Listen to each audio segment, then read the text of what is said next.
Voltamos aqui, né, com mais episódio do Problemático Podcast, o terceiro. E dessa vez estou aqui com meus colegas, né, que é o Watson e a Erilânia, e para tratar de mais um assunto problemático na historiografia, que é as grandes revoltas na Roma Antiga. Bom, o primeiro ponto que eu começaria destacando aqui é que para o público em geral, né, para primeiro entender como é essa situação da escravidão em Roma, né, primeiro a gente tem que entender como é que funcionava isso, né? E, tipo, a partir do texto aqui, o que é que vocês tiraram dessa visão que a República Romana tinha dos escravizados? É interessante esse ponto que você está falando. Primeiramente, um bom dia, boa tarde ou boa noite, né? Não sei que horas vocês estão assistindo, provavelmente de noite, né? Porque a gente está fazendo aqui para lançar à noite. Mas é interessante essa questão que você colocou e é problemático, porque nós temos os escravos ou os escravizados, aí vai depender de como se chama, se denomina. Hoje a gente tem esse debate, seriam os escravos, seriam os escravizados, mas enfim, eu acho que é um debate muito atual e não cabe aqui. A questão da desumanização dos escravos. Então os escravos eram basicamente animais, não eram tratados como seres humanos. A gente vê até algumas fontes primárias aí no texto que a gente está discutindo, que existem pessoas que tratavam aí, não são seres humanos, a gente não precisa ter nenhum tipo de compaixão com eles, nada do tipo. Tanto que quando o imperador baixa decretos, ele vai tratar justamente sobre isso. Olha, galera, não são bichos, não são objetos, são pessoas e não podem ser torturadas para vocês receberem informações por parte deles. Então, não sei como é que a Erilânia pensa sobre isso, mas se quiser dar uma palavrinha. Bom, eu poderia dizer que não é problemático, mas é problemático sim, porque no próprio texto, né, que nós vimos em aula, vai dizer que o escravo era visto como uma propriedade, ele não era visto como um ser humano, né? Então, além de um animal, ele ainda era uma propriedade. Então, ele não tinha liberdade alguma de ser um ser humano e com direitos. Ele era totalmente isento disso tudo, afinal ele não era um ser, né? Ele era apenas uma propriedade que passava de senhor para senhor, e assim era a vida do coitado do escravo. Então é sim problemático, não é não problemático.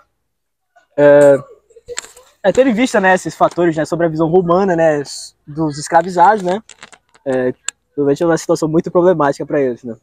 E a partir disso, né, com o desejo de liberdade, muitos escravos se rebelaram, né. Não só os escravos, mas se juntaram assim com pessoas mais pobres, classes mais pobres, né, e em busca dessa liberdade, né, que o Estado romano realmente era opressor, porque não era cidadão romano, e eles partiram, né, e faziam revoluções, né, rebeliões, faziam rebeliões, né, como rebeliões grandes, né, que essa rebelião, acredito que seja de Euno, né, que era uma rebelião que a partir do escravizado sírio, Euno, né, que ele era tido, né, como uma figura religiosa, né, tido por fazer milagres. Uma espécie de curandeiro. Olha eu. Já ia chamar o cara de charlatão. Não. Ele fazia suas coisas, né? E isso foi... Ele acabou juntando, né? Por causa de toda essa mística ao redor dele, acabou juntando o pessoal e acabou engajando nessa luta, né? E foi até uma das grandes rebeliões citadas, né? Eu gostaria de saber, assim, durante as consequências que vêm após essa rebelião de Euno, houve realmente uma mudança na forma de tratar os escravos, ou de repente o governo pensou algo sobre isso? Eu acredito que a primeira coisa que a gente tem que pontuar quando a gente fala sobre essa rebelião de Euno é o seguinte: ele não foi escolhido, isso aí é texto das próprias fontes primárias da época. Ele não foi escolhido porque ele era um bom guerreiro, porque ele era alguma coisa do tipo. Não, ele foi escolhido simplesmente porque ele era um líder religioso. Então, como líder religioso, ele mostrava esse papel fundamental que a religião tinha nessa situação de rebelião contra o Império Romano. Até porque eles não tinham muitas coisas, né, como se ligar, né? A coisa comum que eles mais tinham era exatamente a rebelião. A religião, exatamente. E como ele era uma espécie de chefe religioso, um curandeiro, ele acabou por ser escolhido. Ele era um escravo doméstico. E o interessante é que eles o fazem o rei deles, né? Então não há uma mudança estrutural, não há uma mudança, não há nada. Eles saem do estado de escravos e agora eles vão... Escravizam. E agora eles são os escravizadores. E aí não há uma mudança estrutural na sociedade, mas o que há éramos escravos, vimos o problema no sistema, fomos lá, tomamos o sistema para nós e continuamos perpetuando o sistema. Que é justamente a crítica que é feita no texto dessa ausência de consciência, de mudança do que seria necessário para fazer. Não vai falar nada? Eu não sei como é que você pensa sobre isso.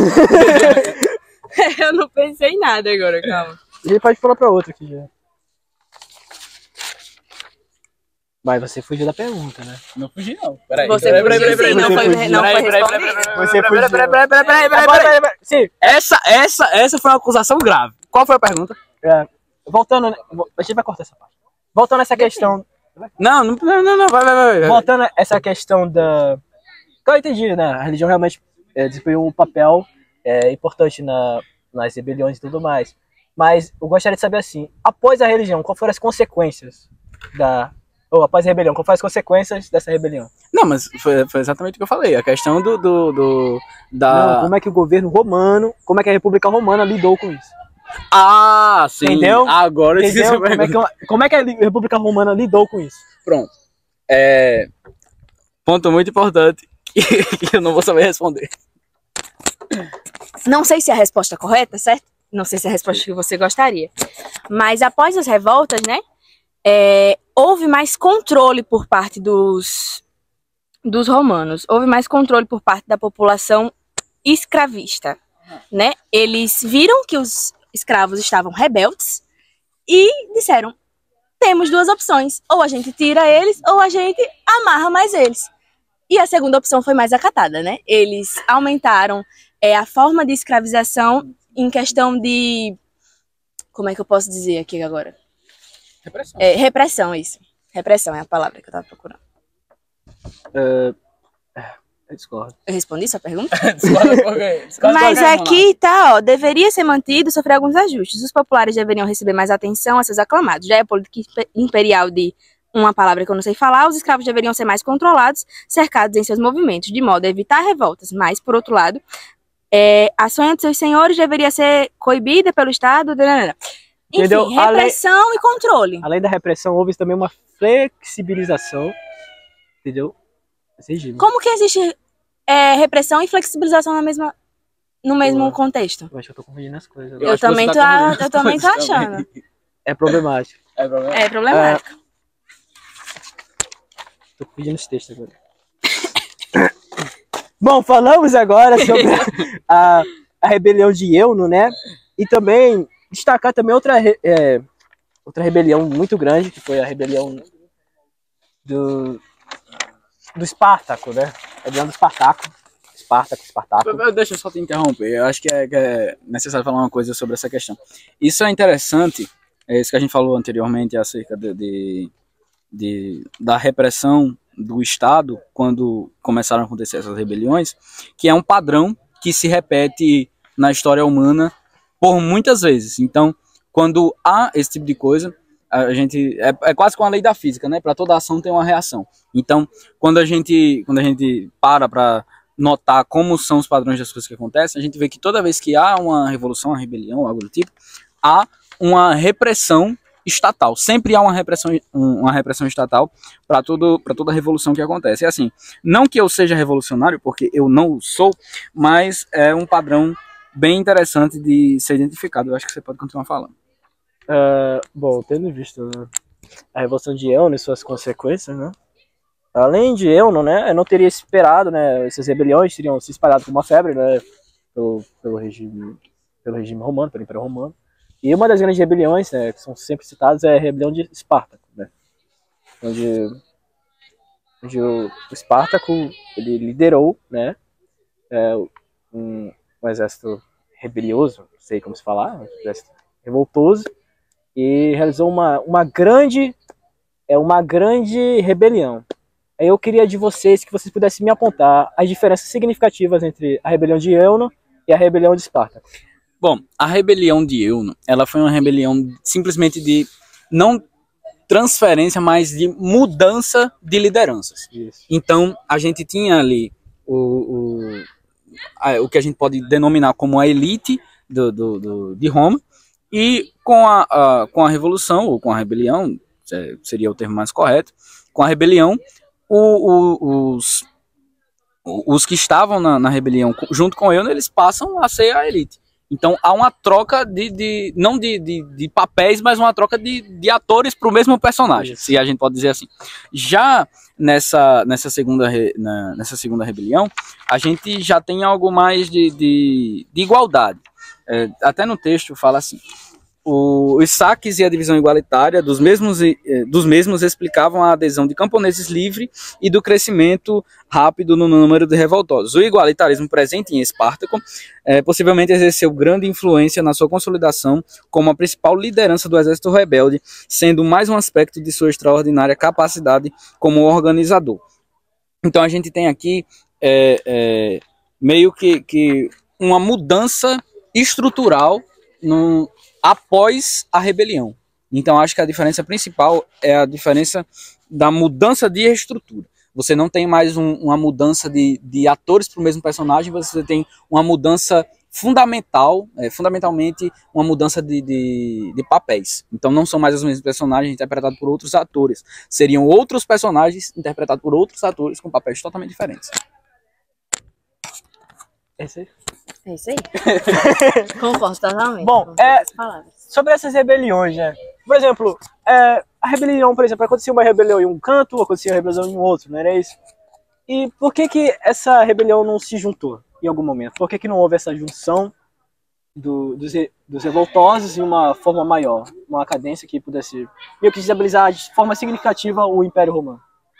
Acho que eu tô sendo machista, então eu vou deixar a mulher falar um pouco, porque você falou demais, né? Eu já falei demais. Eu até penso em algo para responder a respeito disso, mas eu não sei se estaria de acordo com a leitura, né? Afinal...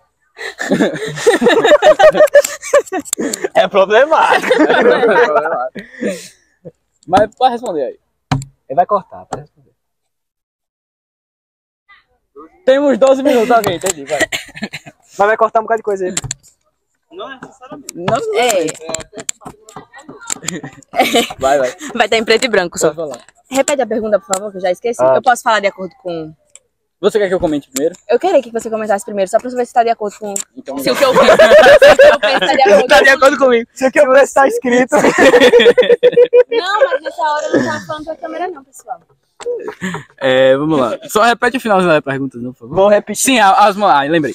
Ok, vamos lá. A crítica central feita aqui é justamente nesse sentido da falta de organização das rebeliões. Então você tem rebeliões no canto X, você tem rebeliões no canto Y, você tem rebeliões no canto Z. Mas essas rebeliões elas nunca vão se juntar e se tornar uma revolução, por exemplo, porque não há organização. Então, se não há uma organização sistemática do pensamento de o que hoje a gente chama de classe, você não tem uma mudança estrutural. Porque também não existiam muitos elementos para eles se identificarem entre si, né? Por exemplo, eles eram de localidades diferentes, eles tinham nacionalidades diferentes. E o que mais que eles juntavam, coisa mais que era mais presente era justamente a religião, não é isso? Justamente. Agora, aqui é que está um ponto interessante. Professor Caio, essa é para você.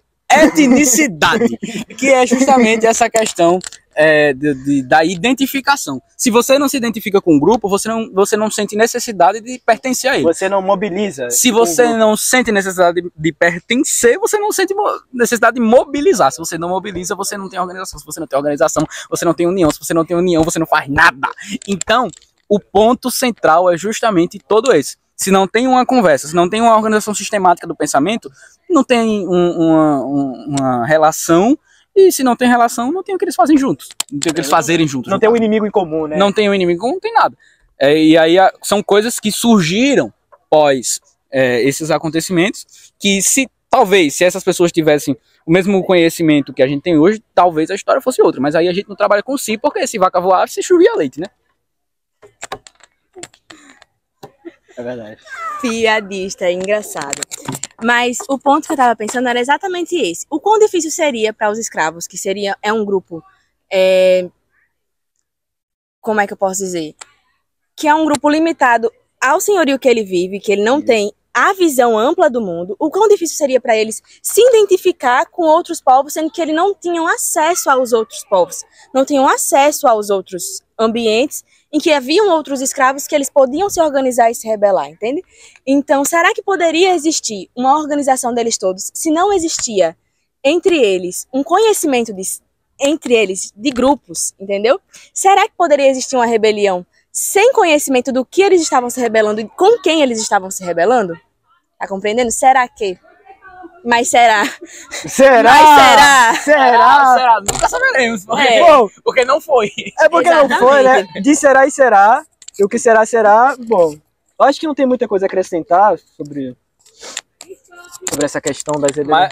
Mas eu gostaria de contar só uma coisa pra gente Só finalizar. mais um ponto. Só mais um ponto pra gente Só mais finalizar. um ponto. É o seguinte.